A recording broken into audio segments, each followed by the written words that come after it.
we are going to, we kind of talked about the overview of the desktop, and we were just getting into the dock. I was just talking about the dock, so that's what we're going to talk about in this segment, is all about the dock. I don't mean a doctor, I do mean a dock, which is known in OS X as where you put all your programs that you can easily get to and open them, and it's pretty much you design it yourself, you put whatever programs that are important to you in the dock.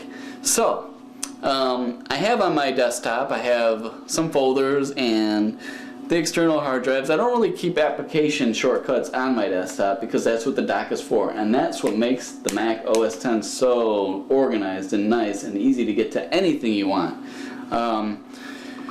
Basically, your dock is, well, wherever you want to put your dock.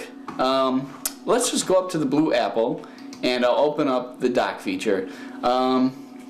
You could turn the hiding off, which means right now you don't see my dock. So if I turn it off, boom, it'll stay like this the whole time. It'll just stay on the bottom of the screen the entire time I'm using the computer.